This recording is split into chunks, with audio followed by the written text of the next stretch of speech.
Waziri Mkuu Bwana Paulo na kanisa lake la kwanza wawaonya Wakristo dhidi ya kumsulubisha Kristo Yesu mara ya pili.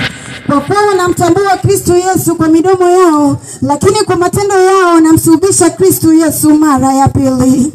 Aliendelea kusema kuwa wale wote waliopokea nuru na kupewa kipawa kizuri cha mbinguni kisha baadaye waamke kutoka mikononi mwa Mungu, haiwezekani kabisa kufanya upya tena hata watubu wakilia au kujikata kwa visu, kwa kuwa wanamsulubisha Kristo Yesu mara ya pili msalabani.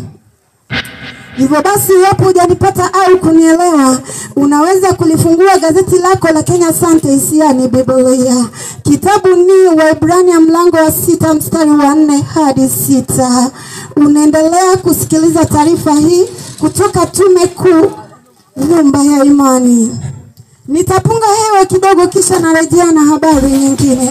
Msomaji wetu Roy Classic anatupasha zaidi. Okay, ujambo msikilizaji na mtazamaji popote ulipo. Ifuatayo ni taarifa ya spoti. Timu ya ufalme wa Mungu ililaza timu ya ufalme wa shetani mabao 5 kwa ufe. Mabao yakitiwa kimiani na mchezaji mahiri na shahiri nambari 9 mgongoni wa timu ya ufalme wa Mungu.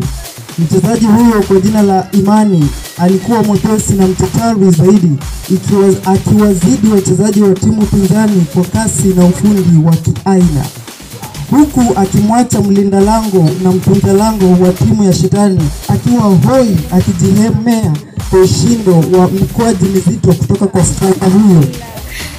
Hii ilitokea baada ya kipa mahiri wa timu ya ufalme wa Mungu, ambaye ni neno la Mungu, kuyapangua madude yote yaliyoibuliwa na washambulizi wa shetani.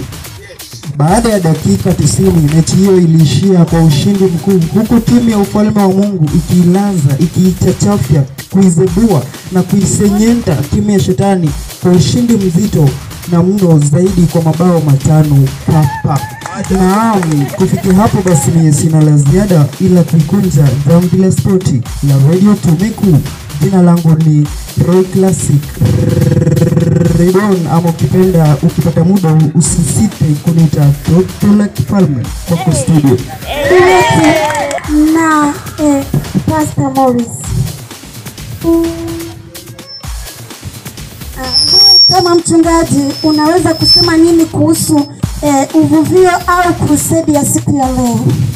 Naweza sema crusade ya leo shetani ameambulia patupu, kwa sababu uwepo wa Mungu uko pamoja nasi na tayari uwepo wa shetani umetoweka. Asante. Hivyo basi unawahimiza nini wakazi wa mji wa Bidii? Naweza sema wamkaribie Yesu, maana Yesu ndio akona nguvu na mamlaka kushinda majaribu zote ambazo wanapitia.